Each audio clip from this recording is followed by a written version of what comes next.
Hello, everyone. It's Jamal Thomas. Welcome to the Progressive Soapbox. So, guys, with me tonight, and let me make sure I'm up first before I plow into this. And perfect. Good. With me tonight, I have an amazing guest with me tonight. And I was talking to him just before the show started. Stephen Bassett. Stephen Bassett is here. Stephen Bassett is a UFO researcher and activist for Exopolitics. And I don't want to push too much into this because I want him to explain it himself, because I don't want to necessarily screw up his pedigree on this. But Steve, could you please introduce yourself to the audience? Sure. I'm the executive director of Paradigm Research Group, which is not really a research organization. It's a political activist organization. It was named Paradigm Research Group because the first thing I did as an activist in 96 was register as a lobbyist for a number of organizations, a couple of organizations in the field, pro bono. And so Paradigm Research Group. But PRG is a political activist organization, and it has been seeking now for 21 years a simple goal, and that is the simple, it seems, trivial, I mean, simple to explain, but hard to obtain, and that is that to convince the United States government to acknowledge the extraterrestrial presence engaged in the human race and end the truth embargo that's now 71 years in the making. And that event is called disclosure, capital D, and it can only come from the head of state. It can only come from the president, either of this country or another president. That's the goal. It's that simple. I'm curious, how did you get into this? Before we go further into that part, this is such an interesting field. I'm fascinated by this field. I think it was a few years ago. All at once, it was this thing of, oh my God, I need to learn more about this. It was like all consuming. So it was so bizarre in the way that it was just kind of all at once. What pushed you into this? Because you've been doing this for a while. You've been doing this at the very least since the 90s, or at the very least I know it goes back since 96. Yeah. As you pointed out, it's probably the most compelling issue in the world today. So one doesn't really have to necessarily be pushed into it. The question is whether you want to give your life over to it. And that was an easy decision for me to make. I made it in 1995, late 95. And I'd always been a political activist, I think, at heart. And I dabbled a few times. But my life really didn't take me, my life really never got going. I never really found what I wanted to do. I did various things, but it wasn't going anywhere. This is extremely upsetting for me. Very depressing. What do you mean? Because it wasn't going anywhere? Is that what you're saying? I mean, it's like you're trying to drive somewhere in your car and your wheels are stuck in the mud and they just spin and spin and spin. Yeah. And the more you hit the accelerator, the faster they spin. And so in 95, I sort of reached a critical point where it was either do or die. And I decided I need to do something that means something to me. I need to do something that I want to do. And I thought about it, but not for long. The issue had been with me my whole life. It had always been there, but I had never engaged it.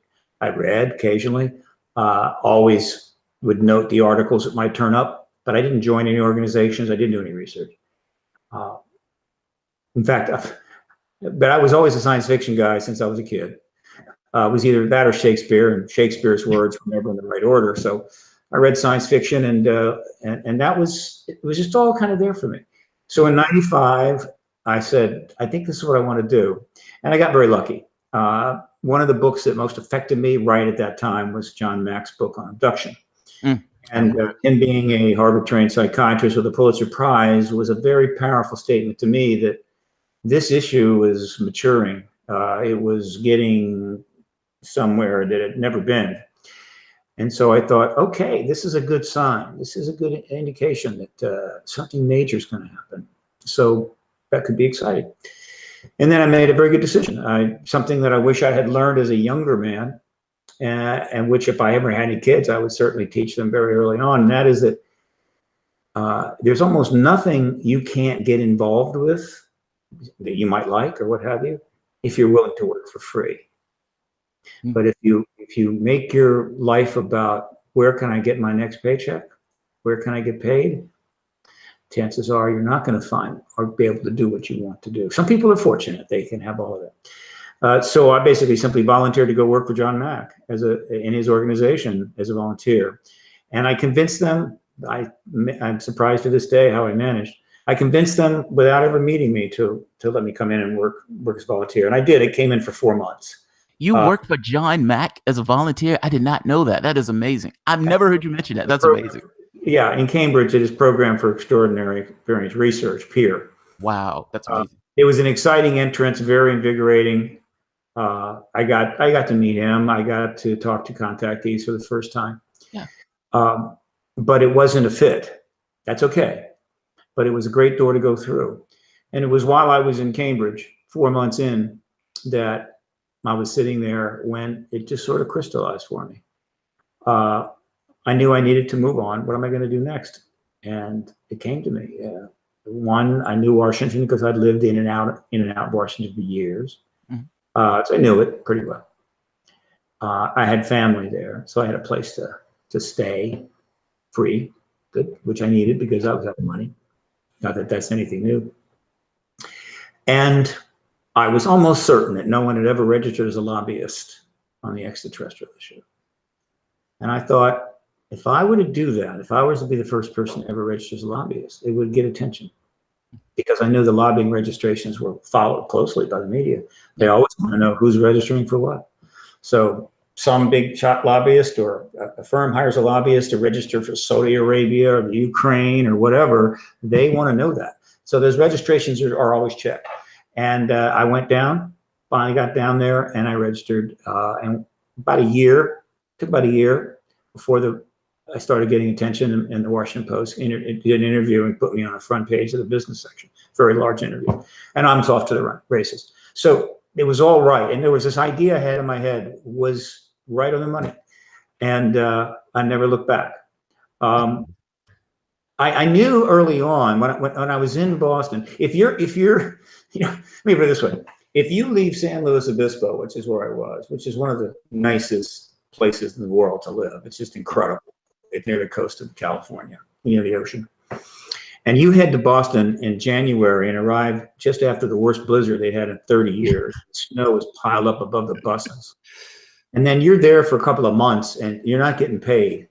And you just feel like this is the greatest thing that ever happened to you. Yeah. That's a good sign that you've made a good choice. That is awesome. And I never looked back. 21 years.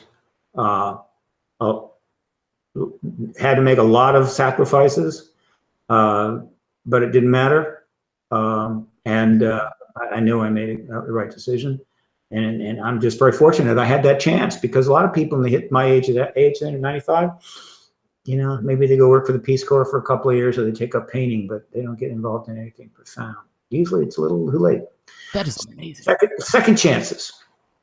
That is amazing. I am blown away by that. And man, this is taking my head in a whole different direction. I did not know you were going to say that. I did not know you were working with John Mack. That's amazing.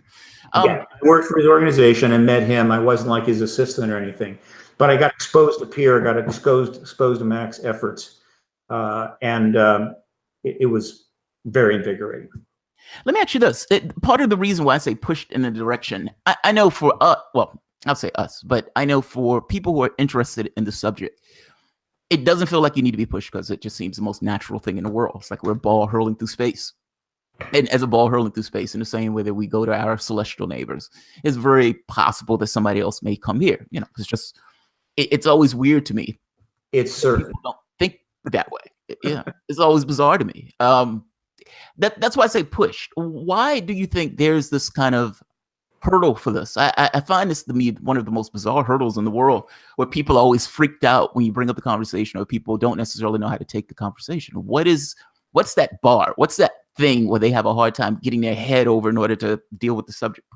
Well, the bar that you're referring to has been lowered every year, particularly in the last 20 years. It's pretty low now. There's very little what I would call peer pressure or peer blowback when you bring it up, when you talk about it. It certainly wasn't that way 60 years ago. It wasn't that way 40 years ago. But so I got lucky. I got in 96, and that bar was already coming down. And I've never really experienced much of that. But I'm fully aware of the truth embargo.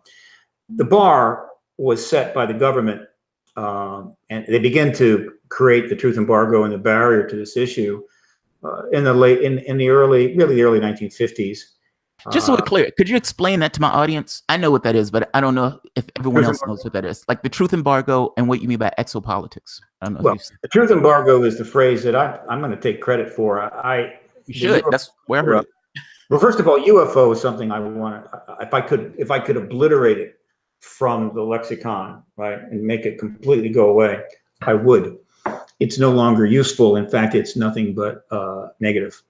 But for most of the 20th century, the second half of the 20th century, it was called the UFO cover-up. Well, it's not about UFOs. It's about extraterrestrials, and it's not a cover-up. It was a policy, a national security policy, and it was legal. So I changed it to truth embargo, like we embargoed Cuba. That was legal, right? But you couldn't go there. So the government was faced with an extraordinary dilemma starting in 47 and really manifesting in 52 when we had a huge flyby over several days in the Capitol, where ET craft were flying over the Capitol, scared the hell out of the government. How can they contain this issue? In other words, you can't make it secret because it's flying around whenever it wants to, right? But how can you contain it? How can you prevent the citizens and institutions of a relatively free democratic republic from engaging this issue, funding it, doing research, and just putting a whole lot of pressure on the government to come up with something? How do you do that? It was not easy. But they had the benefit of new technologies. They had the benefit of the rapidly growing intelligence agencies and everything that were being formed to, quote, counteract the Soviet Union. And so they were able to piggyback the truth embargo on the expansion of the national security state structures designed to save us from the awful Soviets. Fine. And they put huge amounts of money into it. The idea was ridicule the subject, ridicule the people in it, lie, deny, whatever you have to do, misinform, pollute the information pool, harass, intimidate, whatever, but not shoot people, not haul people off to gulags, right? You couldn't do that. And so it was a huge, basically, what do I call it? It was a propaganda campaign is what it was, but it was more than just propaganda. It was literally manipulating the perception of an entire nation so that they would stay behind a line. They would stay behind a line that they wouldn't cross. You could go up to it, but you don't go across it. And they succeeded. It's one of the most successful attempts at that ever. I mean, there are plenty of nations that do this. North Korea, for instance, completely indoctrinates its citizens from the day they're born. And they're completely, I guess you could say, encapsulated throughout their life. But that's been going on a long time. They have huge amounts of control. They're virtually going through several generations. And so it's not that hard. You're born into a control state. There's no outside input. It's very rigorous. It's totalitarian. And so, yeah, they literally control the worldview of their people, and to an enormous degree. That's not nearly as difficult as what the U.S. military intelligence community had to do, starting in 1947 to 53 and forward. And they managed to pull it off, but it's now coming to an end. That whole 71-year period, this truth embargo, just like the Cuba embargo, is coming to an end now. Falling apart. Let me ask you this: do you think they had good reason for this? And let me explain. And this is a weird question, and I know it's somewhat of a weird question. I started this with this kind of this somewhat of a character arc on this. My first initial thought was, they need to reveal it, tell everything. I want to know all. Whisper in my ear, tell me everything. I want to know it all. I don't care what it is. Explain it. Come out to the American public and tell the American public and just the world what's taking place. And then somewhere along the way, when I became more politically astute, I started realizing, oh my God, people are maniacs. And people being maniacs, I had to think from the standpoint of, I'm okay with this information. I'm pretty sure this guy will be okay with this information, but how does the rest of the world take this? You have people who are ensconced in their religious beliefs or ensconced in this kind of capitalistic thing. Mm-hmm. All of these mindsets, and you're, you know, bringing this other thing into this from somewhere else, from across our shores. Do you think that that was the reasoning for it, and do you think that reasoning for it was just? And I know you're biased on this. I'm biased on this too. The reasoning, well, the reasoning that the government had is known only to the government. We can only infer from certain actions what their reasoning might be. I think we have a pretty good idea. There were the principal reason for the truth embargo was the Cold War and the Soviet threat, without question. In fact, that's the reason for a lot of things. All right. And this is, I think, pretty well established now. They were faced, once Roswell took place, of course, the sightings are coming in. Then you have the flyby over Washington, July 1952. They were faced with a situation where they knew the moment Roswell, the moment the Roswell records was obtained and the dead bodies were obtained, and one living body, we're pretty sure. There was no doubt after that, whatever doubt they might have had prior to that, though there's also a possibility they had a crash vehicle in Cape Girardeau earlier. But when something like that turns up, you know doubt. So they know there's ETs, they know they're from elsewhere, and they know they have technology in their hands. At the same time, they're now learning that the Russians are going to test their atom bomb, their hydrogen bomb, and of course the missile technologies, which were enabled by their German scientists, just as ours were. You know, it's like the Nazi legacy lived on and still around. Operation Paperclip, right? And they knew in their minds, these are very highly skilled, highly intelligent people, mostly men that had just won World War II, and they were not. There was not a lot of. Well, let's just say these are serious people. And they, I'm sure, believed and were convinced that another war was very likely. And it would be, because one war always gives you the next one, right? And it would be nuclear. And so they're thinking the next war is going to happen and it's nuclear. And then how can we win it, or how can we prevent it, whatever. They were dealing with existential reality at a global level. And now they got ETs, right? What the hell do we do about that? All right. And their decision was, we can't muddy this situation. We can't make this situation any more complicated than it already is. And besides, if this thing were a known and fully accepted reality, then all of the distrust and paranoia that was building up between the Soviet Union and the United States would include what we'll call the ET distrust and paranoia. Are you dealing with them? Are you dealing with ones we don't know? Have you got tech from their craft we don't have? Is there an ET technology race going on in your underground facility? Whatever the hell. And so they had to contain it. Now, whether or not the American intelligence operations were communicating with the Soviet intelligence, meaning, okay, we sort of know about these ETs. You probably know about these ETs. That's kind of, you know, a little something going on here. We don't want to have a war accidentally because you mistake some, you know, anti-gravitic propulsion saucer for a missile and blow this all up. What? We don't know, because that's part of the truth embargo. And so that was their decision. And I will not argue with that decision. I would not want to have been there. Now, in retrospect, I can make a very good case that if they had simply let the Roswell initial press release stand, let the reporters get to Roswell, start interviewing everybody all over town, and the whole thing had come out in 47, I have a feeling we'd be far better off now than by keeping it cheap. But that's a 20/20 hindsight thing. Yeah, that's worth a book. Could have a lot of fun with that, but I don't want to make that decision. So they didn't know in 1953 that, one, we weren't going to have a nuclear war. We were going to have a Cold War. And they could not have known it would last 44 years.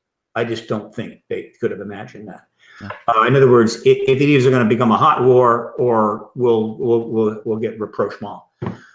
So 44 years go by, and each year that passes, more and more nukes are turning up, and then more and more nations getting nukes. And you got 8 nations and around 86,000 nukes by the mid-1980s.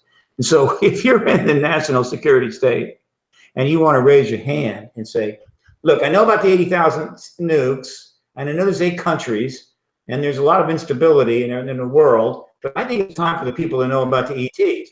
The answer would be, shut the you-know-what up. So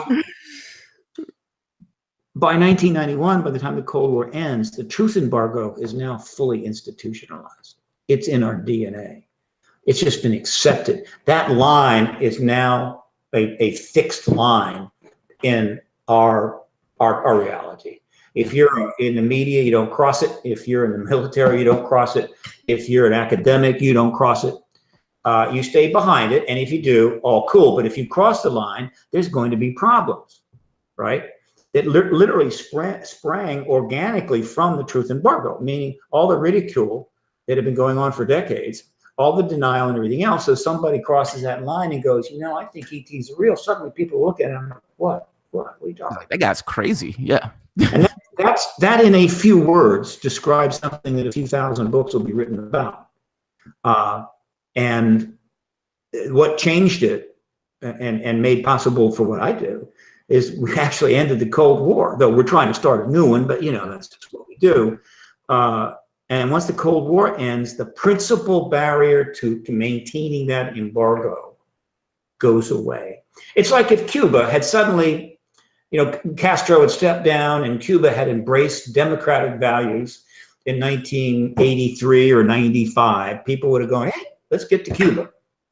But they hung on, right? And so, but finally, okay, we did it. But the Cold War was very definitive. And ever since that Cold War ended in 91, there's just been one series of events and things happening that have been pushing that embargo down, lowering that bar. And now it's so low, we're about to jump over it. I'm curious, do you think that they've been putting this information out intentionally in order to kind of seed the public, to kind of bring the public around to, or do you think, let me ask you this, do you think it's a porous embargo, or do you think the embargo was absolute? Meaning, I've heard the hypothesis that they were seeding the public with information in order to get the public to kind of come around to this idea without shocking or scaring the hell out of the public at once. Or do you think it's just a hard embargo? It was never that much about the public being scared. And that was always an excuse that they used to justify it to insiders and so forth. I see. In other words, we can't scare, the American people went through World War II. All right. And what we went through in World War II was nothing compared to what other parts of the world went through in World War II. Yeah. The Japanese had nuclear bombs dropped on them.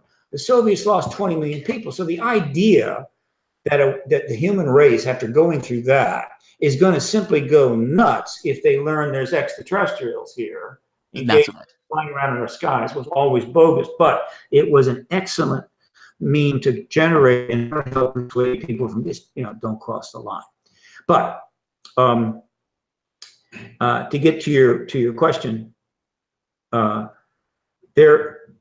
truth embargo was always porous because the ETs do whatever the hell they want, and there's not a damn thing we can do about it, right?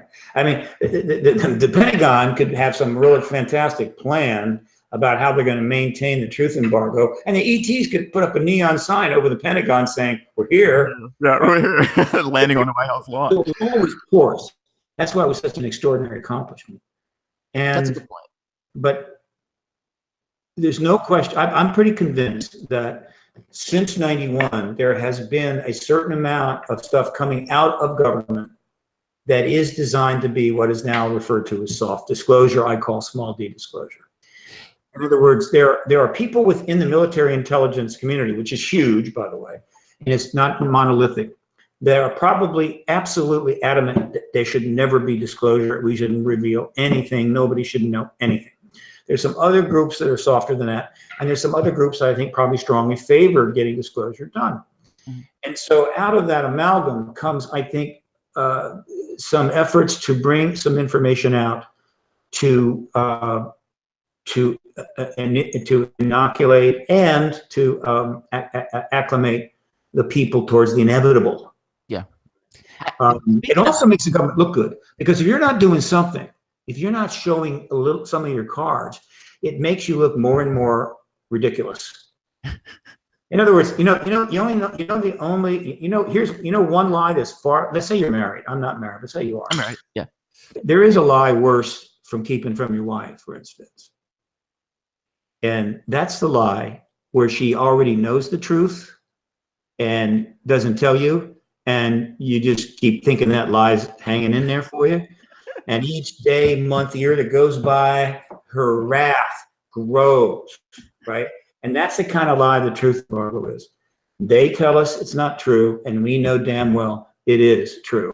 They don't really care that we know damn well it is true. The whole thing is just bizarre. And so the distrust grows. Yeah. That's the kind of lie it is now. And that's a problem for them. And to some degree, they're trying to mitigate it by showing themselves to be, to some degree, part of the solution and not the problem. It's wild to me. I mean, like I said, it's always bizarre to me that that's one of those things that people are always, that they don't necessarily talk about more. I was always shocked by it. Let's talk Tom DeLonge for the moment. Sure. So for those who don't know, Tom DeLonge comes out with To the Stars Academy. It's like the science, technology, and arts for-profit company, or public ownership company that seeks to not only put out artwork and information out in regards to the UFO subject, or UOPS, I don't know what they call it now, but to also technology, meaning to replicate the technology that they're seeing, the phenomena. What do you think about Tom DeLonge? Do you, and I'm asking this in a broad way because I want to give you some latitude in the way that you answer this. I don't know him. I've seen interviews with him on Joe Rogan and some other places. I don't know the read to get on him. And that's why I'm asking this question in this way. I've heard there's been a lot of UFO people who've been going after Tom DeLonge, and I don't necessarily understand why they've been after him to such a degree. Like, essentially saying some of the stuff was a hoax and everything else, despite having the Pentagon paper, the information direct link to the Pentagon, despite having the people there to talk to. Some people were still going after him on this. What is with the UFO community and Tom DeLonge? I just thought it was so odd that they went after him for some of the stuff. It's some people one guy went after him saying that the video that he was showing was a hoax. And I was making a point. It was like, you're telling me that the military person who's on the Nimitz is lying. You're telling me that the pilot is lying. It's like, what do these people have to lie about this particular thing in this case, put their careers and everything else on the line? So I'm curious, that question is two parts. A, what is your perspective or impression of Tom DeLonge? And B, does the UFO community have an issue with Tom DeLonge? And if so, what? First of all, what is happening here is very complicated and very important. It's been about 2.5 years in the development. It's not trivial. And I'm doing my best to get a perspective on it. We're talking on March the 1st. I'll actually be talking about DeLonge on Coast to Coast AM tonight. Nice. I'll be doing on Monday, which I think today's Friday, Saturday. On Monday the 3rd, is that the 3rd? Yeah.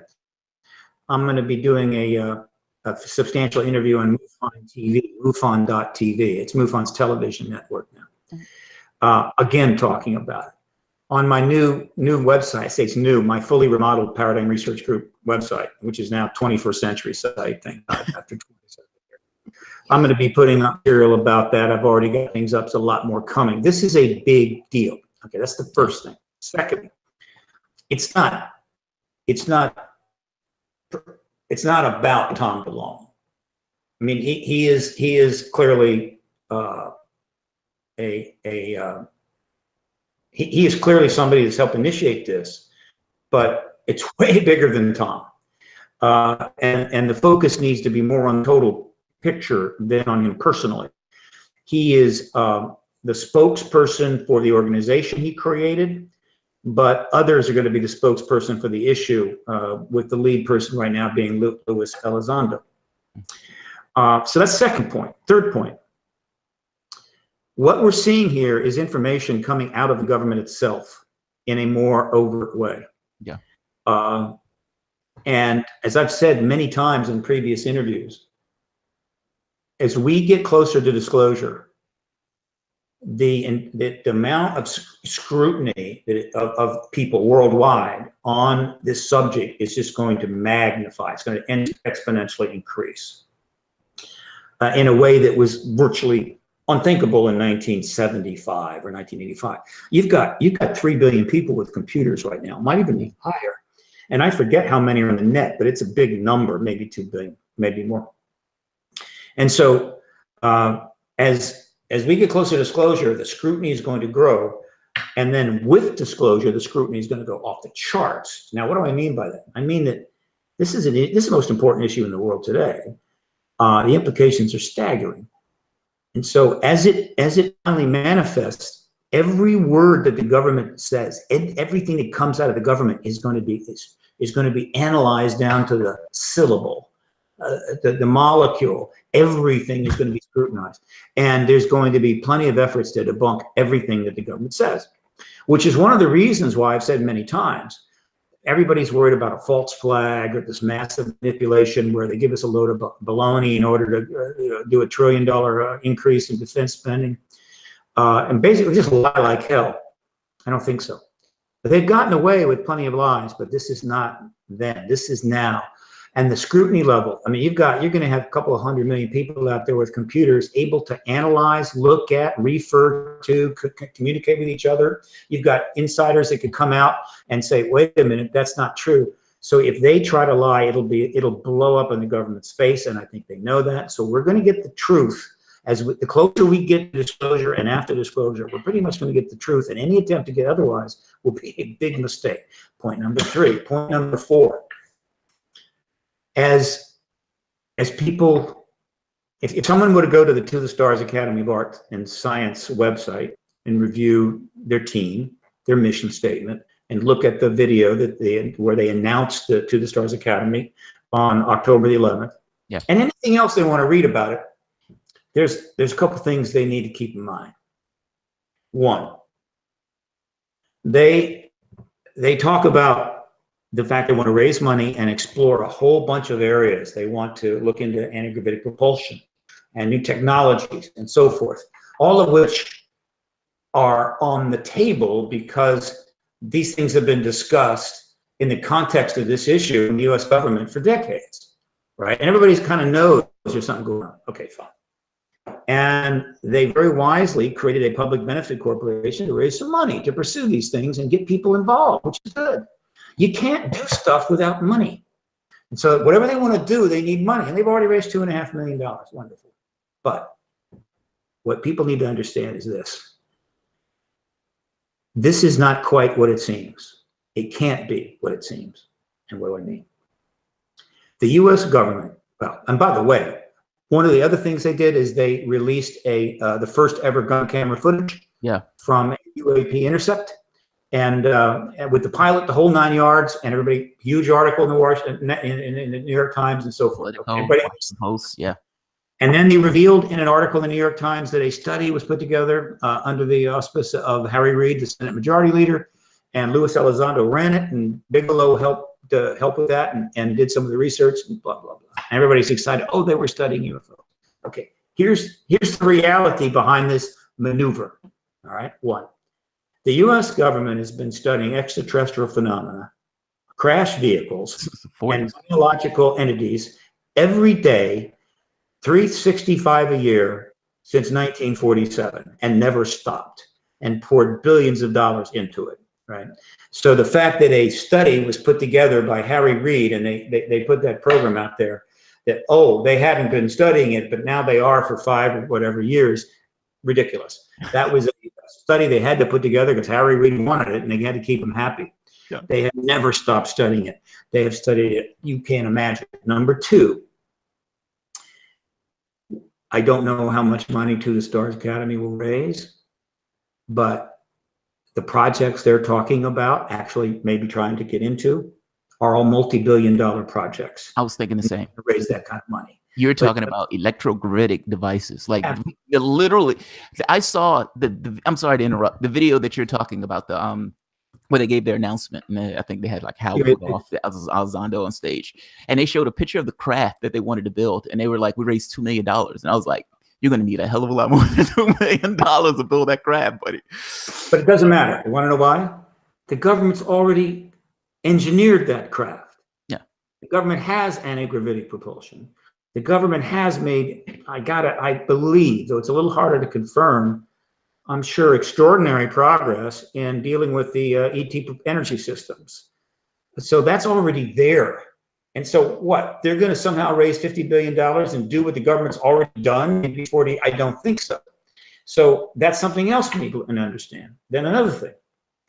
It was a big deal when that first gun camera footage was released. I've been talking about gun camera footage for 20 years. Everybody's excited about it. People need to understand. The government has stacks and stacks and stacks of gun camera footage from intercepts going back to all the way to the 1940s. Not only that, the UK has got them. Soviet Union, Russia's got them. China's got them. France has got them. UK has got them. Every single developed country that has an air force that actually sends planes up to intercept unidentified bogeys that cross into their territory has got gun camera footage. Why? Because you don't send up a military defense plane to intercept a bogey that you don't know what it is. It could be a military plane from another country. It could be a lost airliner. Could be, and don't film it, and then have the pilot fly back and say, "Okay, can you draw us a picture of what you saw?" I don't think so.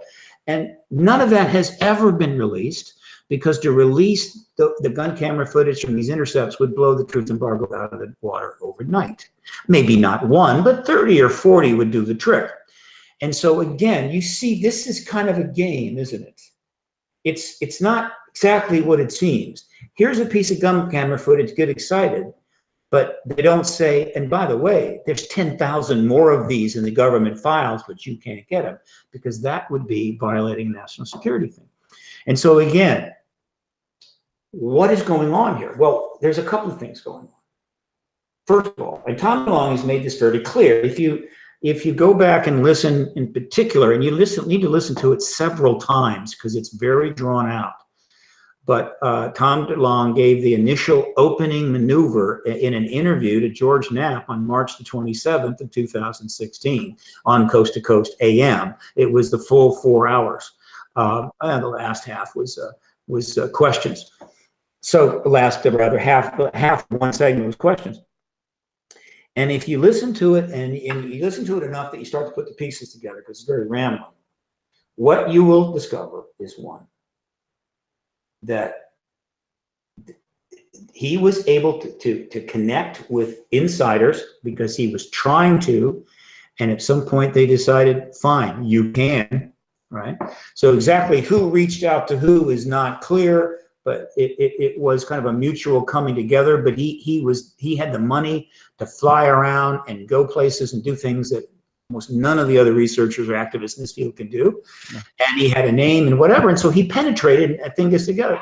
And what emerges, one of the things that emerged from this, one of the things that's going on here is that Tom DeLonge is running a public relations program for the CIA and the Pentagon. Yes. And I am not offended by that. It's exactly what I would do if I was the Pentagon and I was the CIA. Why? Why would you need a public relations program? Here's the reason. They calculated that disclosures days, the truth embargoes days were numbered. And that's a somewhat more complex story I might be able to touch on depending upon our time. And they knew that obviously not only has the ET issue been pulled out from under the White House and the Congress for a long time, meaning they're not briefed anymore. It's all black, all right? So that kind of means they own it, don't it? It's not like the president is sending them emails every couple of months saying, keep the embargo going, guys. The president doesn't even know what the hell they're doing. And the Congress knows even less, which is one of the reasons why trust in Congress is collapsed to extraordinary issues. People think they're ineffective, partially because they've been made ineffective. And so they're sitting there holding on to this thing and knowing that it may not be long before a head of state, possibly not an American president, is going to tell the world there's an extraterrestrial president. And we know what happens the day after that?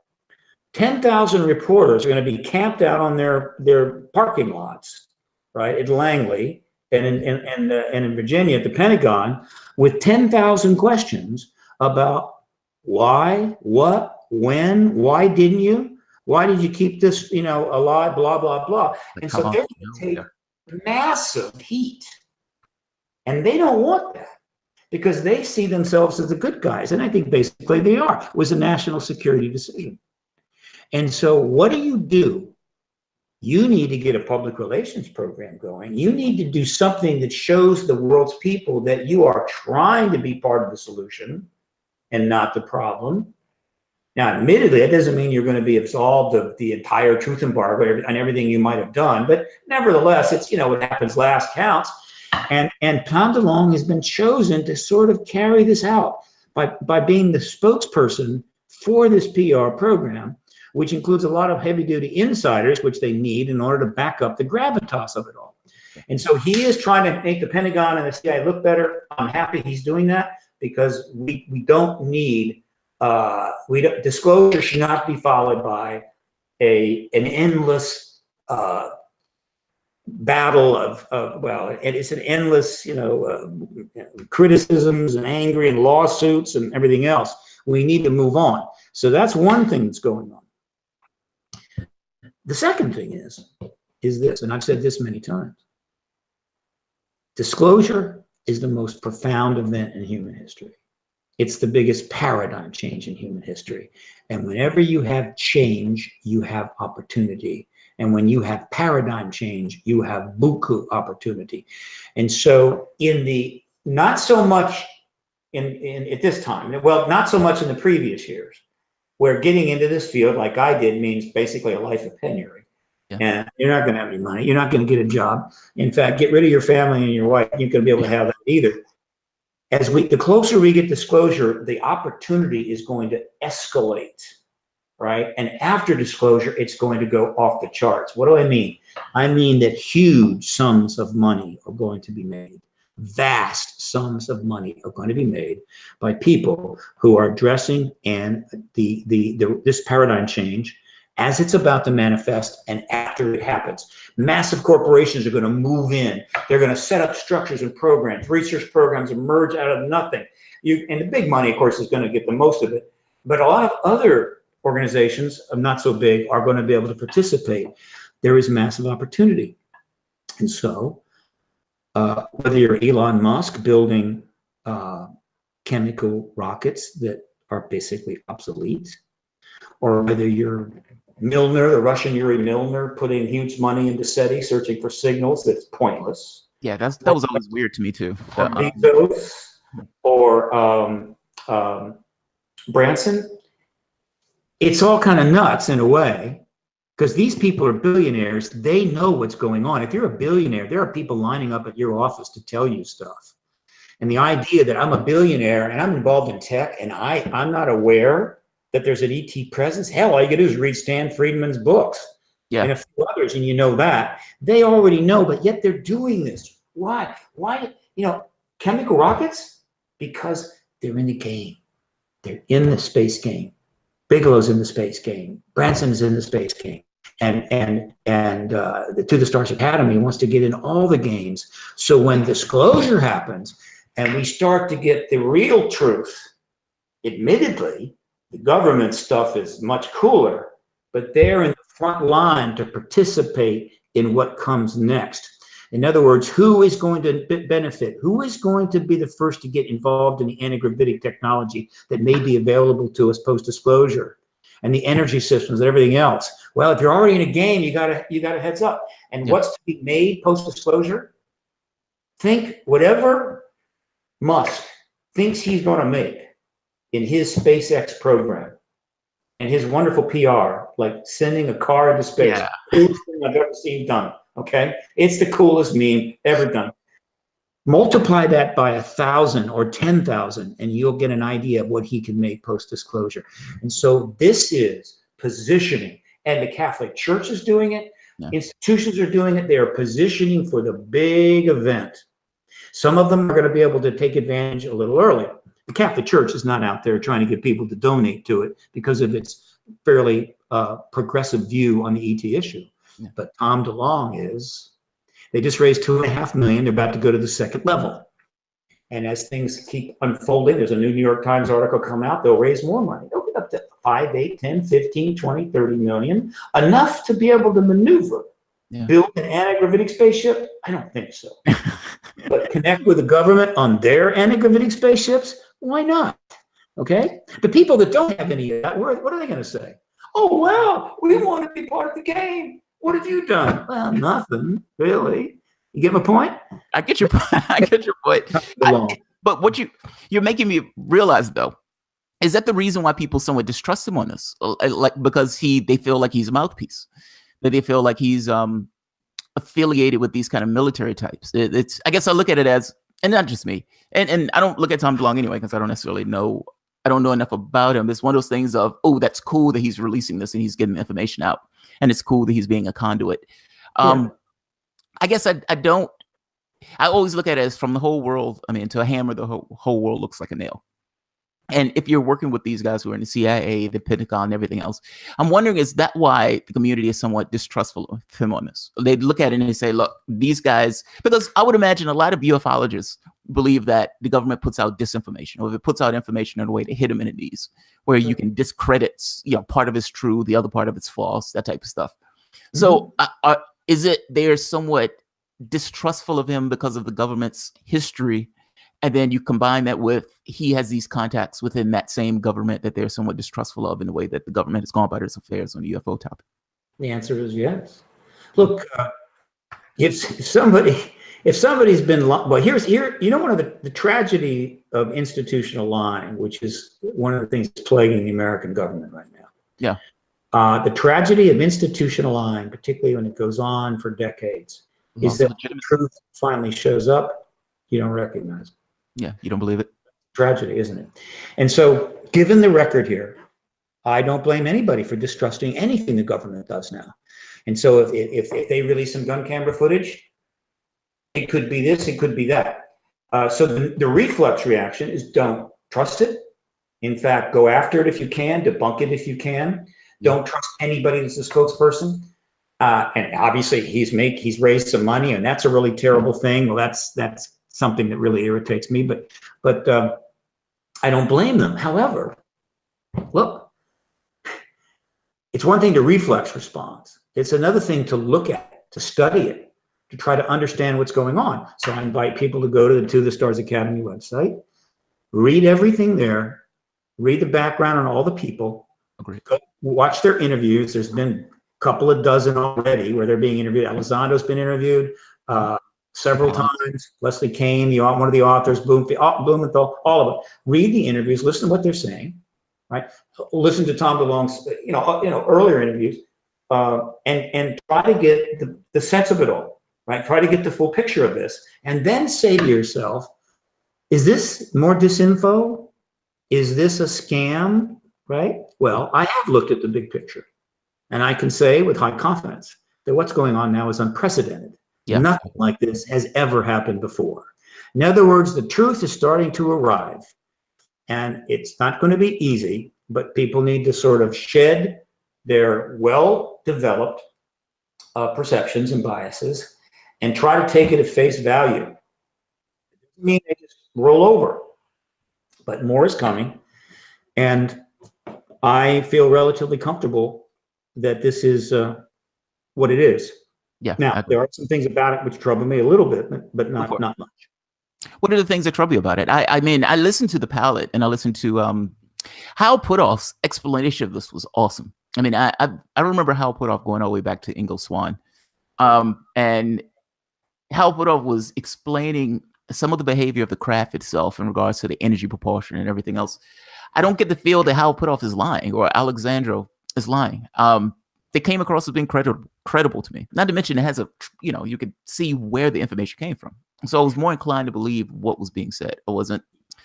I guess I'm playing devil's advocate on this slightly, even though I actually believe the information that's being put out. One of the most important things that I can say about the entire To the Stars Academy effort and Tom DeLonge's run up to that effort, but particularly since the announcement on October 11th last year, which is a date that may go down in history, is this: if you listen to everything they're saying and doing, it's very clear that one, they are not violating any non-disclosure agreements or national security oaths. Yeah. Right? They're not releasing any classified material illegally. They're avoiding certain language. They don't like this. They will say UFO. They don't say extraterrestrial. They avoid the term phenomena. They try to keep it in the basis of clearly an extraordinary thing. Yeah. But literally, when you look at Chris Mellon's statement when he at the announcement event on October the 11th, and when he does the Nimitz chronology, he does everything but say it's an extraterrestrial craft. But they don't go that far.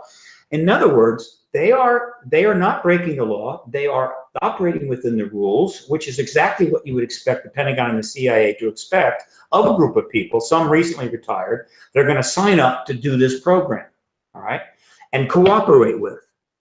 And so, and I expect them to stay within those lines for the indefinite future. There's a limit to that, though, because I don't know if the Pentagon and the CIA are underestimating us, but the amount of knowledge that we have, collective knowledge on this subject, in the hands of not only just regular people, but also the researchers and activists, is large. Okay. Yeah. And the idea that we're sitting here going, oh, okay, I understand. It may not be extraterrestrial, but it could be just something extraordinary. No. All right. So it's a bit of a game, but that game can't last indefinitely, and it will break. So that's something. And so that's exactly what I would expect. These aren't whistleblowers, right? They're not rogues. Yeah. This is a program that was set up by people inside, some of which had to step back when the WikiLeaks thing blew the thing wide open, when they released the Podesta emails, had to step back, but then others were able to come forward. This is a project that is designed to stay within the rules, educate the public, make the military intelligence complex look better, and to some degree advance the disclosure process, because they kind of know that it's not going to last much longer. Now, there are some geopolitical considerations here. Again, the complexity of the total picture here is huge. But the other thing I would add is this: at the pace things are happening, meaning if the next New York Times article, which is slated at any time, there's going to be another footage release at any time. Yeah. And Bigelow, they're starting to close in on Bigelow, trying to get to him, trying to find out about that material that he has, which is not that big a deal. Material is not that big a deal, but it's fascinating. If they keep dropping these things into the mix about every 45 days, the truth embargo cannot sustain it. The only reason the media didn't go completely boom when those two New York Times articles came out. And a lot of people don't understand. Some people don't understand. Again, if they bought the whole fake news crap that's going on right now, the New York Times is just a propaganda operation. I'm sorry, I'm sorry for gravity. Yeah. But I don't recall ever seeing, well, it's probably happened, but it's incredibly rare, where not one, not two, but three people get their byline on two New York Times articles in the same day. Washington Post, Politico, MSNBC, CNN, all of them. I've only found 200 articles. I've got 200 articles linked on my website right now to this story. Right? Yeah. You can go to my website and find the media archive, and you can find them all 200 of them. So the other thing that people need to know is that the New York Times did not send out a couple of Woodwards and Bernstein to run this story down. It was handed to them on a silver platter by To the Stars Academy, all right, which had been alluding to it already. And that's fine. That happens all the time. So the New York Times decision was, is this news? Obviously, they thought so because they ran the two stories. But they did more than that. They assigned a regular reporter, Helene Cooper, but then they got Leslie Kane in on it, who may have been the person that brought the story in because she's written on the subject. She's known to be connected to it, but she has a fairly high profile as mainstream. Right. And then the cherry on the ice cream sundae, they brought in Ralph Blumenthal. Why? He has a Pulitzer Prize, and he's been nominated for another Pulitzer Prize, and he's very much interested in the subject. And so that gave the story gravitas. The New York Times went out of their way to make sure these stories, boom, hit hard, had plenty of gravitas. And I assure you they didn't do that because, well, we're done with that now. Right. They know they have Watergate times 1,000 sitting in their Pulitzer Prize list right now, and they're going to run with it. The only reason it didn't blow even more quickly is that this is all happening within the most extraordinary period of political chaos in America. A 5-ring circus, clown cars everywhere, and they're barely keeping up with it. Every other day, there's another bizarre story, and that has prevented it from going. It's okay, no problem. The To the Stars Academy is not going anywhere. There's more stuff coming up. at this pace, I don't see the truth embargo making it through 2018, and I am planning for that. Let me ask you this. Tom DeLonge, I remember seeing one of the interviews where he, and this gets into some of the other stuff with John Mack, and even with Stephen Greer. Why? I always thought it was odd that both people have contacts. Like there would be certain people who are in this field that would have certain internal contacts, either military, either some kind of corporations or something to that effect. You may have some people who worked in aspects of NASA. People will come on front of the camera and say, I did this, or military personnel. They have two drastically different views of this, the paradigm associated with this. Like, so one goes to the extreme saying, you know, they're everybody is peace and love and everybody is space brother and there are no, you know, bad aliens. Yeah. And Tom DeLonge takes, if I am not mistaken, this kind of opposite approach of there are some rough things that the public needs to swallow. If both of these guys have contacts, is it, how can I say this? I guess what I'm asking is, it seems that they're leaving them to their devices in regards to what they already believe. Like, so if the person believes that there are no bad aliens, they just let them go with that particular belief that there are no bad aliens. If the other guy believes that they are, they just let them go with that particular belief that they are. It doesn't seem like they're, I didn't get the feeling from listening to Tom DeLonge that Tom DeLonge, either had any kind of experience himself directly, but it also felt like what Tom DeLonge knew, it was just kind of emboldened. It wasn't necessarily changed based on what they told him, if that makes sense. And it's by the Joe Rogan interview where he was like, I know things. They were shocked at the stuff that I knew. And it's like, but why do you believe you know things? And he wasn't a contactee. He wasn't any of these things. For all intents and purposes, he knows what he's read and I guess the people he interacted with. Tom DeLonge's been studying the field for a long time. He's read hundreds of books. He's an autodidact. Yeah. Right. So he has absorbed a good deal of the material that's in the public domain. Right, thousands of books. Now, the problem with that is that probably more than half of all of that material is wrong. That's what I'm getting at. It's like, how do you know what's true and what's not in that particular category, particularly when you have Greer, who also has contacts, saying the opposite, and Tom DeLonge is saying, and look, I'm not saying DeLonge is wrong on this. In fact, I'm not saying either one is right or either one is wrong. I guess I'm showing this comparison of how they're coming at this from two drastically different points of view. Yeah. This is the number one exopolitical question, and there are a bunch of exopolitical questions, I assure you. But at the top of the list, probably the most important is good ETs or bad ETs. That's a pretty important question that needs to be answered.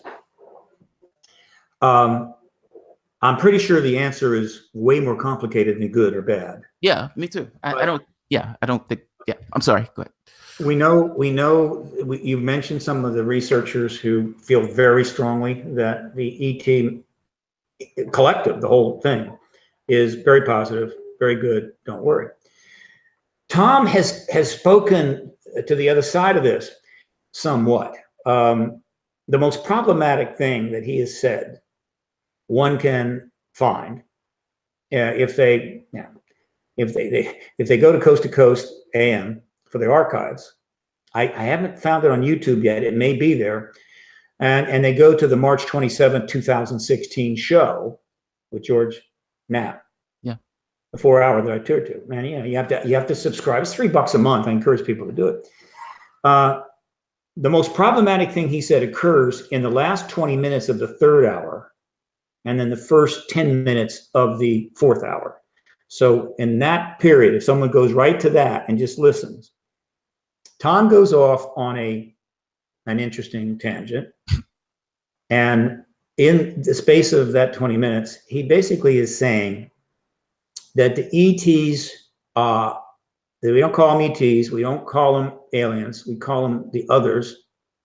And the others were basically the small g gods of our history, that they have been factionalizing humankind for all these thousands of years, and then getting them to fight each other over religious differences, literally creating religious wars.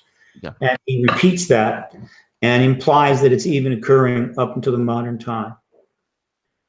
This is very problematic to me on many levels.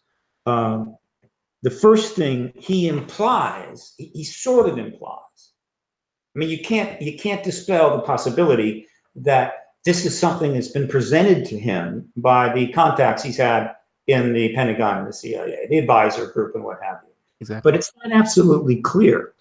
Tom has made it clear that he read all of Sitchin's books, he read all the ancient stuff, he's been there, gone through that, he's read all these people. And it's possible that he has formulated that view, right? And as you said, the insiders in the military intelligence complex have not dissuaded him from that view. And so maybe because they didn't, he's going, well, that's like saying it's true. And that's what he believes. On the other hand, it could be what he's being told. Yeah.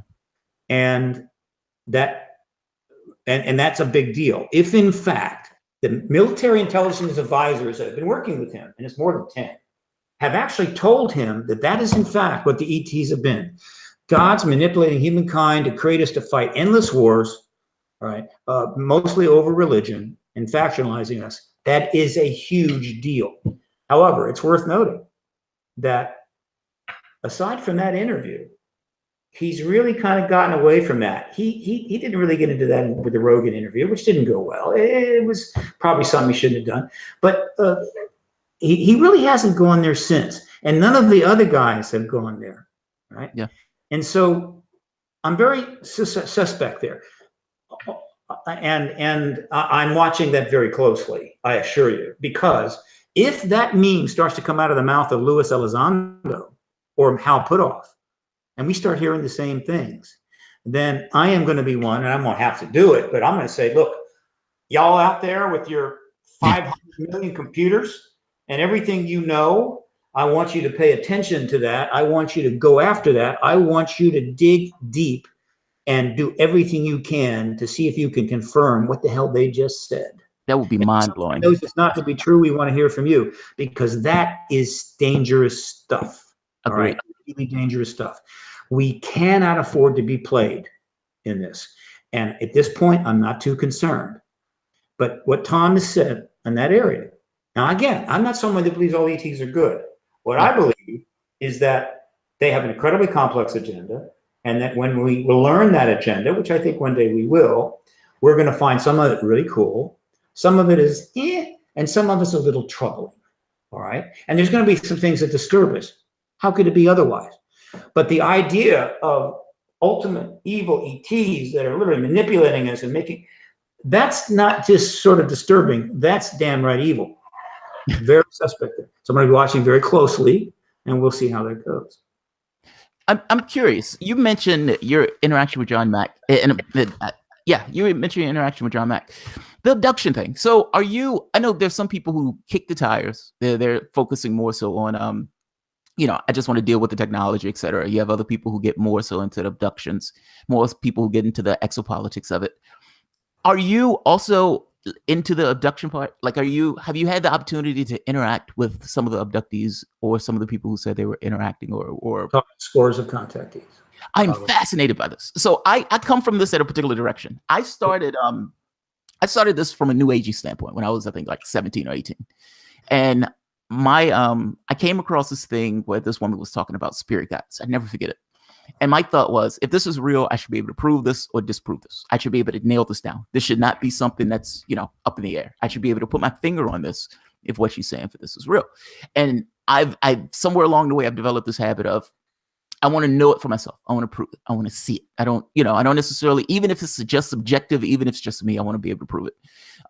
This ended up with a lot of weird and bizarre experiences where I agree with what the woman was saying, that there was a woman who I ended up meeting who I consider to be a guide. Now, I call a guide. Somewhere along the way, particularly when I got to this issue with this woman would appear multiple times in my life, and I would end up in these kind of altered states when I would meet this person. Somewhere along the way, particularly when I hit my head on the UFO issue, I started thinking to myself, hey, I have no idea what that person is. Like when you're in these non-physical states or these altered states, there's no way to know what that is. Like you're stuck in this paradigm of, yes, I'm experiencing something. Yes, I'm seeing something. Yes, I'm communicating with something. But is this exactly what I think this particular thing is? The abductee thing fascinates me to no end. Some of the same sounds like OBEs, like out of body experiences. Some of it sounds like actual contact, meaning the person that is interacting with the beings themselves. I'm curious, in the people that you met, what would you feel for them? I would imagine, look, like anything else, I would imagine there are going to be some who are maybe at the far end of the spectrum, but I would imagine there would be some who are not necessarily looking for public attention, who are just telling their story. This is what happened to me in this kind of matter-of-fact way. Do you know if these experiences were mostly physical, or do you think these experiences were mostly non-physical? And I'm talking about the contactees, meaning the majority of the contactees that you're interacting with. What were the main type of experience? First of all, I don't know from spirit guides, guardian angels, or any of that. That's all interesting, but that's not what my interest in. Contactees is the term. Contact is the term, of which some of it is abductive type behavior. Wait. Just to interrupt, I wasn't saying it from that standpoint. I was just saying from the perspective of that's how I kind of ended up in that topic. Like it was like a segue to it. It was one of those things where at some point I was like, this is also something I want to be able to understand, and I want to be able to I want to know better. And so, yeah, I understand the contact these things. I wasn't necessarily making an association between the two. I guess I was asking. Yeah. So that people get confused, right? I want to make it clear. That's not what I deal with. I deal with contact. There's absolutely no question that contact with ETs is taking place. It has various forms.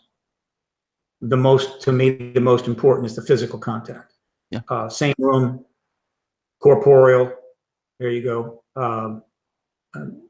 There seems to be some indication of what we call telepathic contact that some people would call psychic, but I don't think it's that. So if an ET wants to communicate with you, they can communicate with you without actually coming down and hanging out in your bedroom. Yeah. So there may be some of that going on. In terms of how much, it's large. I'm working off a 2% number. Means, and let's just keep it to the United States. As you move outside the United States, it's hard, but in the U.S., 2% looks like a number that may be sound. Now, that's pretty significant people. Yeah, that's a massive number of people. I've talked to scores of contactees, almost without exception. They don't want fame. They don't want to be known, and they're incredibly believable. You give me a typical contact, trust that person, then I would a member of Congress. It's not even a close call. They're telling the truth. The number of contact accounts that have now been accumulating in the files of researchers worldwide is somewhere between 500,000 and 1 million. Yeah.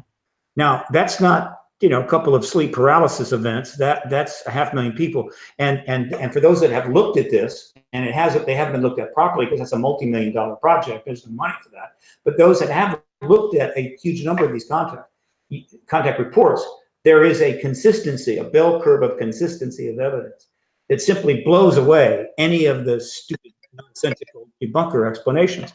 Contact is taking place. And in a sense, it's at the center of all this.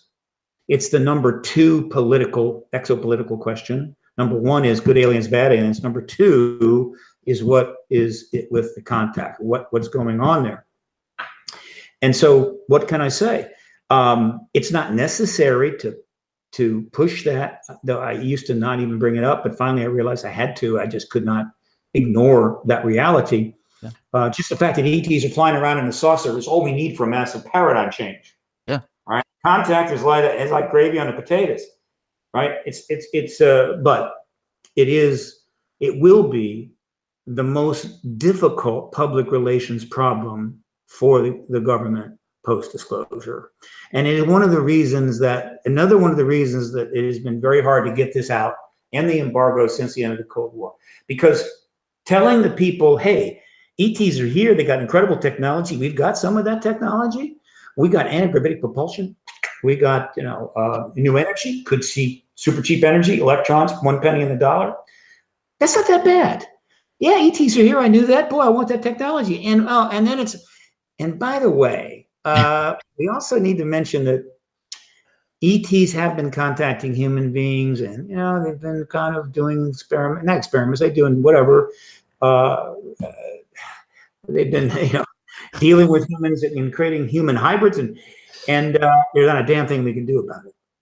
that is tough. They don't want to have to say that.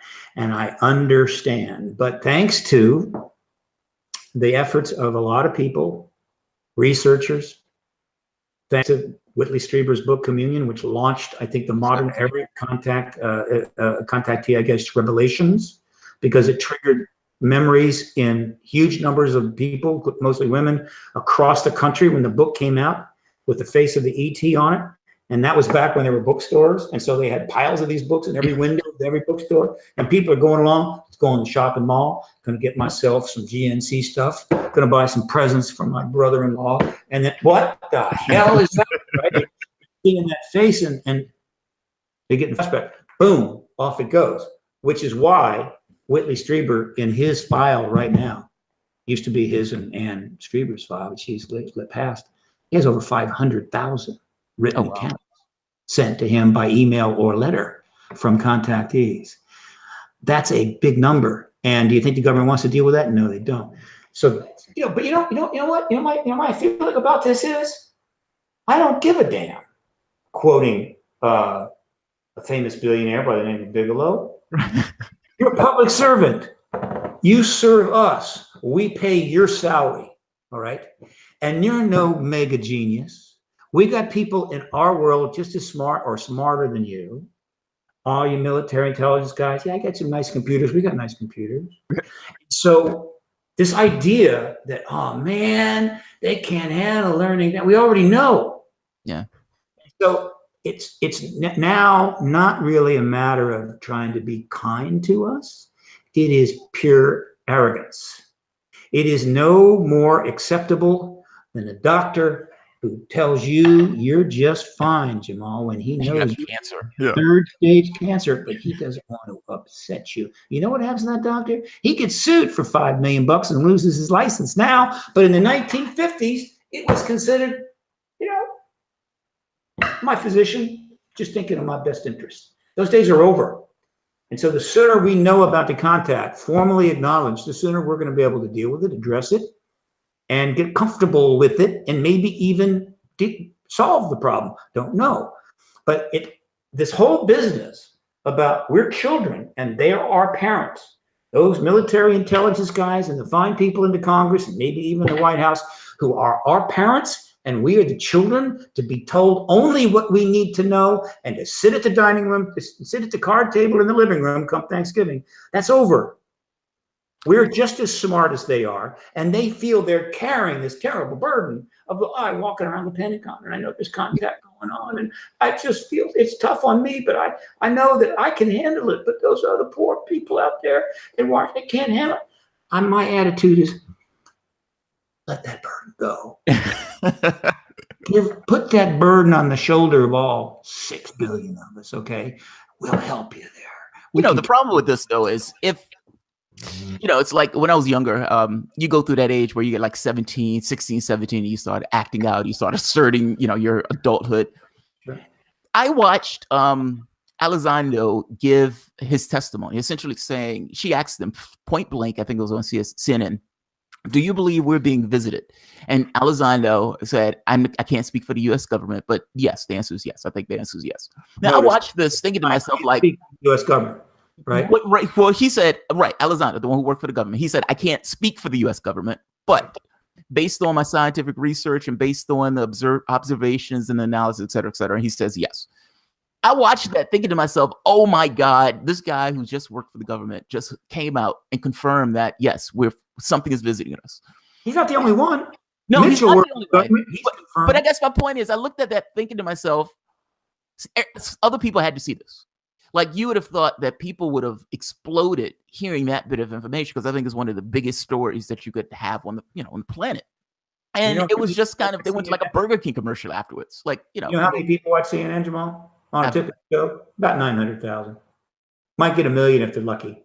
It's not that many people. But you're right. And as I pointed out, Chris Mellon basically said the same thing. But the key phrase is, I can't speak for the government. Yes, he can speak for the government, but he is not going to speak for the government, right? Because this program is designed to stay within certain lines, right? They're not going to cross the line. They're going to honor certain rules. And the principal reason for that is probably the fact that there are still groups within the Pentagon and the CIA that are not happy about this. Yeah. They're not down on this particular program. They don't think they need public relations, right? They're happy to keep this truth and all their underground facilities secret until the last dog dies. I guess my feeling is, if these guys, I mean, they're going to treat us like kids if we act like kids. Like, that's my thought. I mean, it's like, you know, you come out and say they're aliens or there's something visiting us, and the public just kind of shrugs their shoulders and move on. And it's like, that's what they do. Yeah, it's like, how are you shrugging your shoulders on this? This is a big deal. It's a big deal. They're going to say, look, we already know that, but what do you got? What can you tell me? Let's hear, you know, and then as the information comes, they're going to be very excited. They're going to be glued to their TV sets for weeks. Yeah, but again, are they going to go, no, they're not, right? But I can't speak for the government. Now I understand it. And you know, whatever time schedule they have, and I think they have kind of a time frame. We don't want to rush it, but we want to move things along a little bit, okay? I appreciate their time frame, but you want to know, there's a rule about war, right? All the battle plans that you make go out the window the moment the first bullet flies. And so whatever time frame they have, we have our time frame, and the cosmos has its time frame. And so their ability to stay within those lines is going to become more and more difficult. And at some point, it's going to kind of break. Now, I don't know how that will happen, but I totally applaud what they're doing, and I expect more. I'm not surprised that they've created a company and they're raising money. More power to them. Yeah. Okay. With money, you do more stuff and have more latitude. They seem to be doing it in a very transparent way. No problem with that. We need more money. I mean, I'm a big fan of MUFON. I'm trying to encourage MUFON to get bigger and stronger, get more people in, because I want it to be a player in the post-disclosure world, which is why I'm doing this interview that will probably be up on the MUFON TV archives, MUFON.tv.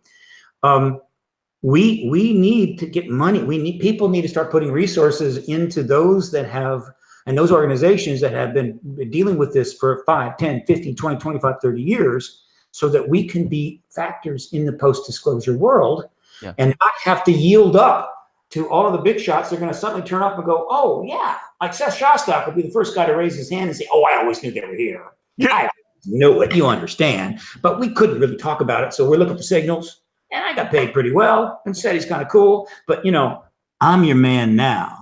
I'm the ET guy. Talk to me. I can talk ETs all day long. And I'm going, yeah, Seth, thank you so much. Would you just kind of step aside? That's important. People haven't quite got there. But to be fair, and I can tell you this because this is not going to go in the air for a little bit, okay, is that the movie Sirius got $500,000 in crowdfunding and was made. Unacknowledged got $700,000 in crowdfunding and it was made. And To the Stars Academy has already raised $2.5 million. Well, tonight on Coast to Coast, which is March 1st, I'm going to be announcing that PRG has just entered into a joint venture with Never Ending Light Productions to produce a documentary called Disclosure. Nice. Political doc covering the Rockefeller Initiative, March 1993, to the election of 2016. We've got about 40 or 50 people we could potentially interview, and our goal is to put this on widescreen distribution like Fahrenheit 9/11 to the level of 2,000 screens. This is a big deal. It gets announced tonight, and we're hoping the public will respond. This will be the first truly political documentary about this issue. Right, and if it makes it to the big screens, it'll be the first documentary in the ET issue ever get widescreen distribution. So we've set some strong goals for ourselves. We need, you know, the American people cannot fund this issue fast enough right now. And why do I say that? Because if they fund it, if they sign up to the Stars Academy, get a few shares of stock, and they help fund it and get part of this, if they fund this researcher and that organization that are involved in this issue, then they're going to have a much better chance of having a say in the post-disclosure world that's going to basically be remade. If they don't, Monsanto will give you the post-disclosure world, and GE will do it, and some high-tech billionaires will do it, and some new government agencies, the Department of Extraterrestrial Defense, or whatever the hell, that will shape the post-disclosure world, which could very well ending up like the pre-disclosure world, only with ETs. And that we cannot allow to happen. And so Terrifying. my message to the American people is, boy, this is getting close. And if you think you want to, if you want the new world to be the one that you help shape, you need to start putting some money behind the people that are representing you on this issue now. Do you think Clinton was going to release the files? Like, I had this pet theory, I had this pet hypothesis that Clinton was going to get in office. She seemed to be very interested in the UFO thing. Podesta seemed to be extremely interested in it. Yeah. There seemed to be people who were pushing this on, and she was overt, even wanting to be asked the question, at least in the I think it was in the WikiLeaks docs, was showing that she wanted to be asked the question by talk show hosts and stuff like that to get into the public. But you know why all that happened? A lot of people don't know this. That's going to be coming out. Why did Clinton go on Kimmel? Why did her husband go on Kimmel? Why did Obama go on Kimmel? Why did she talk to the Conway Daily Sun? And why did Podesta give 5 interviews on it? Why were there 400 articles written about her connection to the ET issue? Because I arrived in Washington on the 14th and PRG drove that entire story from. No way. Are you serious? That's amazing. I literally created that political coverage, right, and pushed it from November of 2014 on. Yeah. My public relations person was working the media. We got the initial articles in the Washington Times, and then it moved on from there. At one point, I was working with 42 reporters on a source basis, giving them real-time information, right?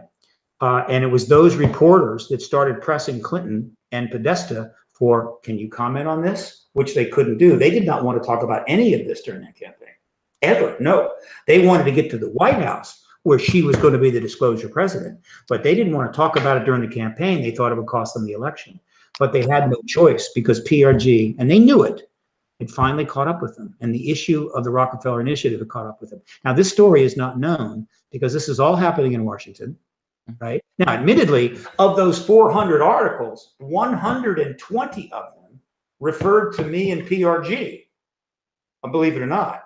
Literally, basically saying, this is the person that's doing this. Yeah. I never got a single call from a single television network show. I'm going to talk about a major story affecting the leading candidate to be president because of the truth embargo. So if someone were to go read those articles, they would get the picture. Now, I'm not doing this to toot my horn, to get accolades. I'm trying to do it to show that there is a process underway that is forcing this action. And let me assure you, she absolutely intended to be the disclosure president. She wasn't going to wait very long either. It would probably been within the first 3 to 4 months of her administration. And that would have been one of the greatest legacies in all of political history. And she had it right within her hands. Unfortunately, she ran a terrible campaign. And as I told Podesta, I emailed Podesta several times. I never get a response, doesn't matter. I said, look, if she comes forward on the ET issue forthrightly, if she literally starts talking Rockefeller Initiative and her husband joins her, if they literally start providing the truth to American people, what they already know, she would have won hands down, because her number one limitation was her inauthenticity and proneness to mendacity. And that would have been a major truth that she would have been bringing to the American people. She would have won hands down. What was Donald Trump going to say about that? He knows nothing about this issue, right? And if he had tried to make a tinfoil hat thing out of it, it would have blown up into space, because half the American people already know the ET presence is real. But they couldn't do it because they were more concerned about losing than winning. And they didn't want to take the risk. And when you're not willing to take the risk about the truth, I question whether you should be in public service. Do you think that there's any chance at all, in the sense of Trump doing something with this?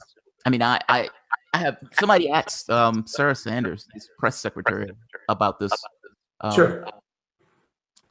Am I breaking up? Sounds like I'm breaking up. Oh, there we are. Yeah, someone asked Sarah Sanders about this, and I think her name is Sanders.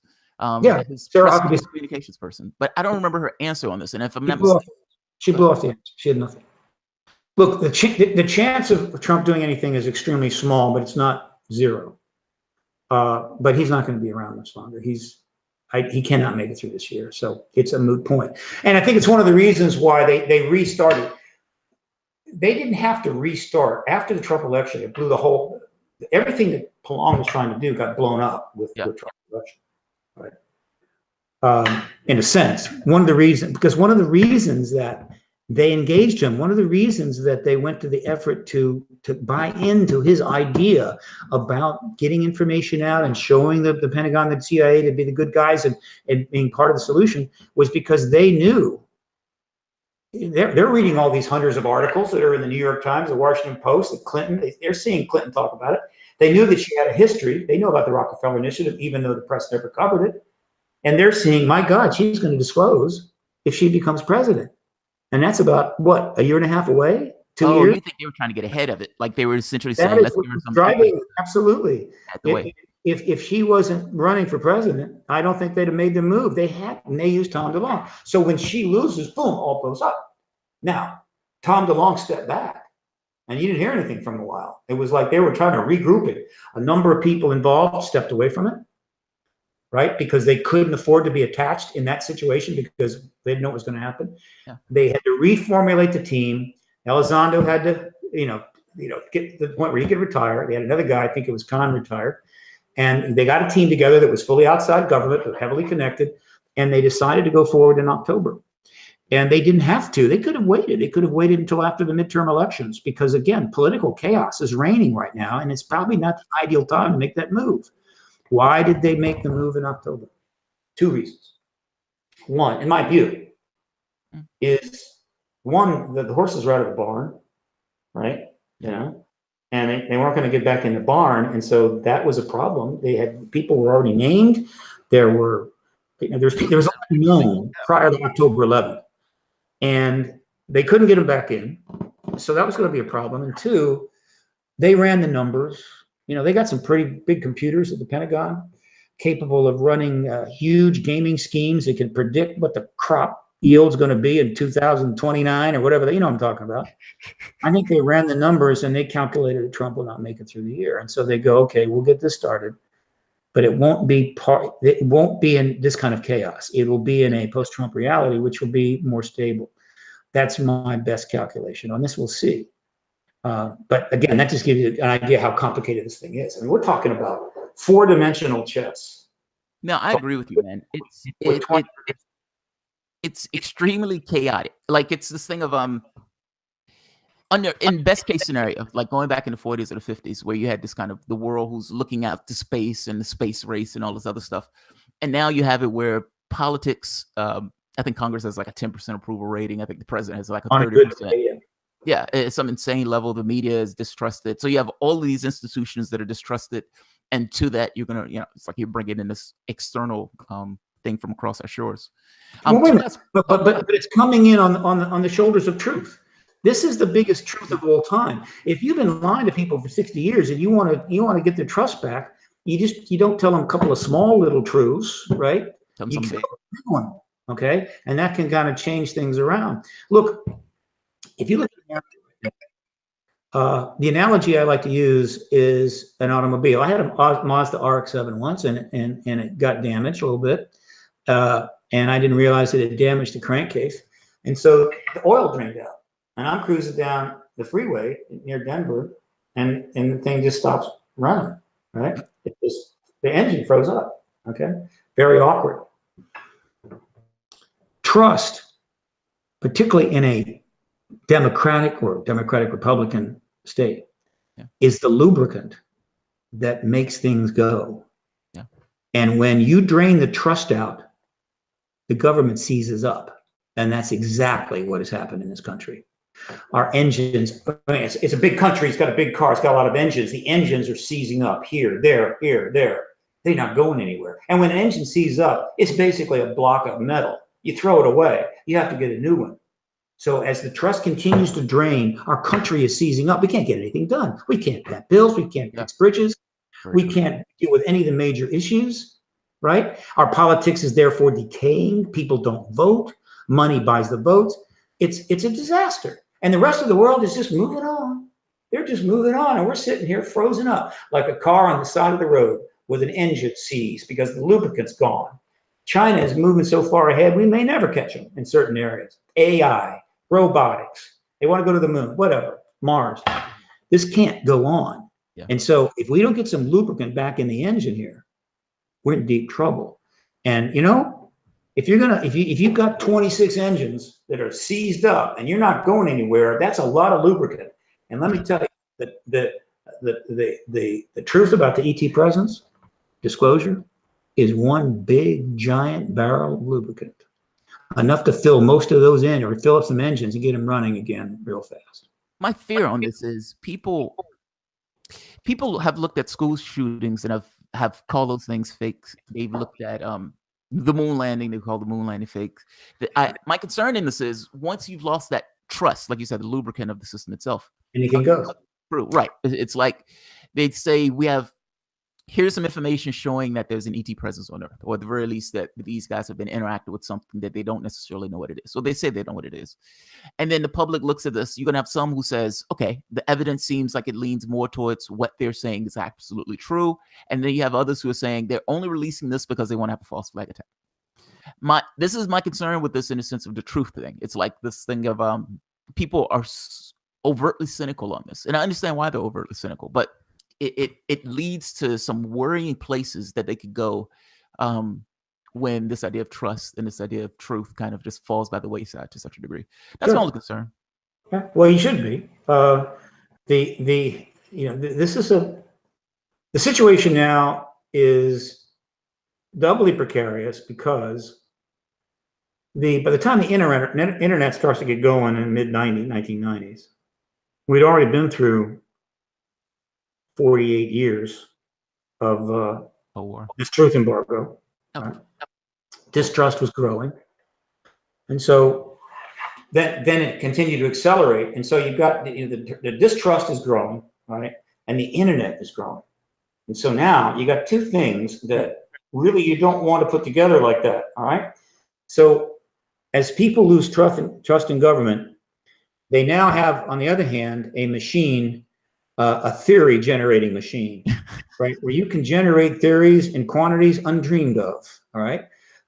And so if A happens and you don't believe it, and 300 million people have a computer and access to the internet in no time at all, 100 million counter theories immediately come up. Look at it this way. In the age of the internet, if for some reason people lost faith in Einstein's relativity theory, right, or any number of other theories, which we don't. We have untold thousands of new theories would be emerging from sites and blogs all over the place saying, here's what really is going on in three-dimensional space. Thank God that hasn't happened. But in the area of politics and events, distrust is rampant. And as a result, you can't move forward. You can't resolve anything, right? So, and the internet is not going to change easily there. That is going to be a really tough one to solve. The distrust now level is so high, and the amount of what we'll call completely theoretical stuff being tossed on the net by people is so vast. It is going to take a long time. And all I can say to people out there that actually want to accomplish anything or not waste the rest of their life chasing their tail is they need to apply every ounce of education they ever got, right? And make an effort to discipline themselves so they can start figuring out what is the BS here and what's a reliable source and what isn't, and start putting a filter on the net. If they don't, they're going to have a head full of garbage. Yeah. Right. And that's not a good head to have. It's not a good look for a thinking person. And it's not a matter of placing blame. It's just what it is. We didn't ask for the internet. It was just handed to us, right? I know people weren't running around going, oh, give me Facebook. They didn't even know what the hell it was. And now they got millions of cat videos and the ability to go on and say anything about anything. And on the internet, when Michio Kaku puts out a tweet, for a lot of people, it's no different than some 13-year-old kid, right? High on video games, putting out a tweet. It's all the same. It's essentially, what they call false equivalencies. Everybody seems to have the equal platform. It's not true, right? And so we're going to suffer from this for a while. I don't have any easy answers, but I know this. the government's got to get trust back, and our institutions have got to get trust back. You got to be able to believe the newspaper articles. You need to believe the government when it says this is true or that's true. You need to believe academia, right? And the only way that's going to happen is if these institutions start serving up the truth. Yeah. And since academia completely capitulated to the truth embargo, utter capitulation, meaning the entire academic community in America, all the millions of professors that have passed through it in the last 70 years, all 5,000 colleges and universities basically went, yeah, they close their eyes and on the truth embargo, right? Meaning, we're not going to bother you. Don't worry. We've got all those brilliant minds and stuff, but we're not going to step over that line. And the media, of course, signed on. Well, guess what? The truth embargo ended up being a giant distrust machine, a massive machine churning out distrust every single second of every single minute of every single hour for 70 solid years. And we wonder why people are just not, buying their BS anymore. Right? I think that's so. I think it's got two parts. I think you're right. I think it's I think it is the BS generator. That's true, the internet. But I don't think the issue is the internet on this. I think the issue is everything else. Like, so you have political leaders who lie flamboyantly, like just outright lie. You can look at the videotape of them saying one thing, and then you can see them doing something else. You can show both videotapes one after the next. You have media who comes up with stories completely lacking context in the way that they give those stories. Now, if you're putting somebody on the internet, even if you had the internet, if you had trust in some kind of institution, at the very least, even if you had all these other stories on the internet, it's not like fake news, it's just now coming up. They've always been fake news. What was the guy? They called the guy a hermaphrodite. It was like back to like Andrew Johnson or something like that was running against somebody, and or Adams called the guy a hermaphrodite or something like that and put these out in articles. I mean, all sorts of just weird stuff. I guess my feeling is, or what I'm saying is, it's the failure of the institutions themselves that has allowed the propagation of fake news, whether that's internet or anything else. Like you said, 100,000 theories overnight. But those theories, the only reason those theories are believed is because of loss of legitimacy for those other institutions. Well, yeah, again, that's what I was saying. I was saying that even before the internet turns up, or before the internet becomes megalithic, the government had already eroded enormous trust. Remember, they lied to their teeth about the Vietnam War. They lied about the Iraq War. They lied about just about every war we've ever had. People die. Lots of people die. And so the trust is eroding. The internet comes along, and now everybody can lie. Yeah. That was anybody. Because, here's how it works. Here's how it works. It's really a simple equation. And again, without the internet, it's a problem, but it's not a serious problem. Yeah.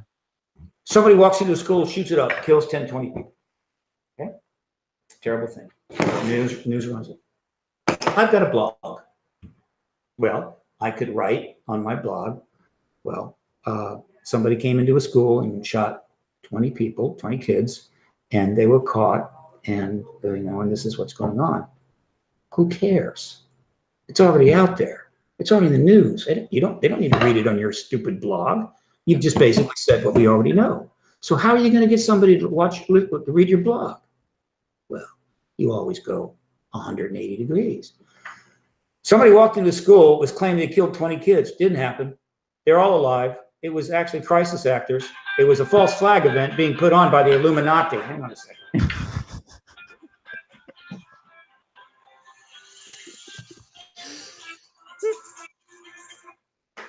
He'll be back in his phone. Yeah. Somebody's going to read that and go, "Oh wow, yeah, I got to share that." That sounds more right. Yeah, I like that. Okay, and you get 150,000 views, right? You don't get, and by the way, the internet also created a situation where views meant money, hits meant money. Not a good thing. Okay, and so now the more sensational thing I put up there, the more views I get, the more money I make. So the whole thing turned into a giant bullshit factory is what it's become. Now, it is, fortunately, thank God, has a certain immunological self-correcting component, meaning the same power that allows some utterly ridiculous thing to get going also gives power to debunk that ridiculous thing. And so you have some of that going. But right now, the immunological system of the internet is being overwhelmed by the BS viruses. And so it's damaging its ability. It's creating havoc. But hey, Yeah. it's 25 years into one of the most profound invention in human history. Did we expect that it was going to go smoothly? No. Yeah, So absolutely. the question is, how much damage is going to be done before we finally get through this really kind of weird period where nothing seems true, everything's upside down, nothing makes sense, nothing is normal. And frankly, it would be kind of fun, like reading Alice in Wonderland, if it wasn't for those 25,000 nukes that are still available to launch. Oh man. Oh yeah. Yeah. We're getting By the closer. way, the Bulletin of Atomic Scientists just moved the clock a couple of weeks ago, 2 minutes to midnight, closest it's ever been in 70 years. I keep there have been some networks, some lefty networks, who've kind of made this thing that, I've made this point that we're moving closer and closer to the brink. And, some people have said that, I'm being somewhat hyperbolic on this. I don't think so. I mean, we've been moving forces like closer to Russia's border. We've been moving forces like NATO forces near the border. We've put a ship out to the Black Sea. We've been killing people in Syria. I mean, we've been ingratiating ourselves in other nations, particularly in response to Syria, where we're literally head to head with Russian forces in this kind of proxy war that could at any point turn hot. I mean, Russia's already warned the United States, saying, look, you're in this country illegally. If you attack their forces, we're going to attack you back. I think this is a big deal. I don't think this is minor at all. I think this is... We're dancing on the edge of the volcano. I invite people, your listeners, your viewers, to go Google up or YouTube up the recent announcement by the Bulletin of Atomic Scientists moving the clock to 2 minutes, and listen to the scientists. They actually give you the reasons. You can watch the video. It's on YouTube. And they give the reasons why they have moved it 2 minutes to midnight, closest ever. And people can get a sense of it. Because again, this is not something people want to dwell on. They don't think about it much. This happens, that happens. All I can say is, yeah, you don't have to pay attention. You don't have to know. It'll happen. And when it happens, it'll happen fast. You won't see it coming, right?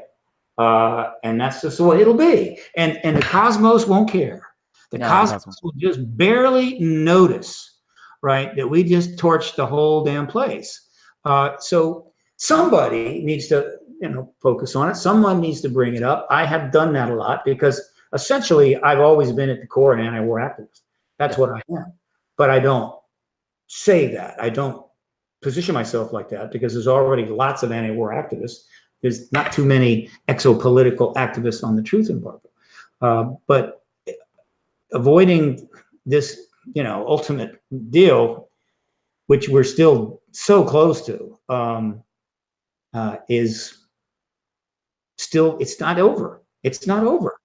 And those people that think the ETs are going to save us, the messianic crowd, they'll stop the missiles.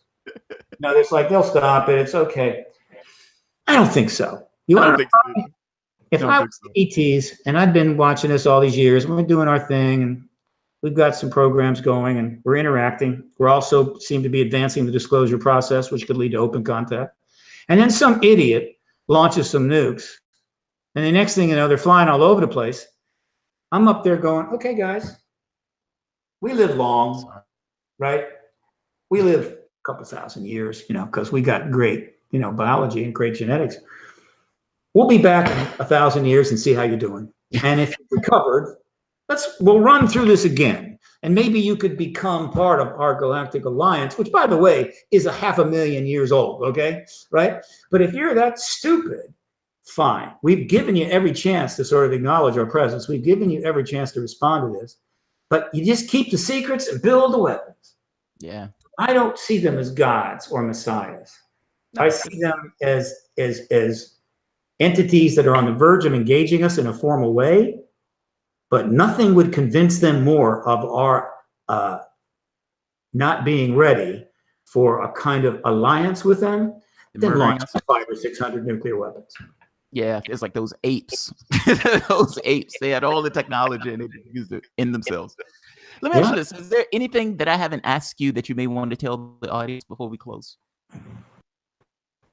I always ask that question because sometimes the person may have something on the tip of their tongue or something they want to get across. Just let me tell you, just give them some PRG stuff. Look, the new website is up now, paradigmresearchgroup.org. It's pretty cool, and it's going to have a lot more added to it. It's already got a lot up. I'm scheduled for 8 more conferences this year. I've already done 2. That's the Tom DeLonge effect. Everybody's excited, but they can't get Tom, so they call me. Can you come? Yeah, okay, I can come. I'll be doing the UFO Con on March 23. That's just in a couple of weeks up in South San Francisco. I'll be doing the Contact in the Desert June 1 to 4. That event up in Indian Wells, the new resort, could have 3,000 people. Oh, wow. Right? It's a big conference, Contact in the Desert. Recommend it highly. I'll be at the Edinburgh UFO Festival. I'll be speaking at the World Ufology Conference in Barcelona. There's a conference, there's an Exopolitical conference that's just been set in Vancouver, Canada for June the 30th. Oh, wow. And so I'll be up in Vancouver. And again, all of these are on my website. All these conferences are listed on my website. You have links to them. You can see I that. put them at the bottom. Yeah, I put them at the bottom. So there's that. As I said, and it will already have been announced by the time your viewers see this by a couple of days, that PRG is going to do a documentary with Never Ending Light Productions. That's amazing. Congratulations on that, by the way. Disclosure. And it's going to be about exopolitics. It's going to be about Clinton. It's going to be at the Rockefeller Initiative. It's going to be about the last campaign. It's going to be about, and it's going to have an epilogue that will undoubtedly deal with Tom DeLonge. So we're hoping to get this into major theaters. We hope to have it done this year. And the crowdfunding is now underway. And the site is using one of the new domains. It's disclosure.film. Disclosure.film. None of this disclosuremovie.com crap. It's disclosure.film, which is a specialty domain that costs $139 a year. So please go to the domain so we can pay for the damn thing, right? Disclosure.film. That's it, Jamal. I think that's a lot. And I really appreciate all this time. I appreciate you coming on. I absolutely appreciate you coming on. I was so looking forward to this.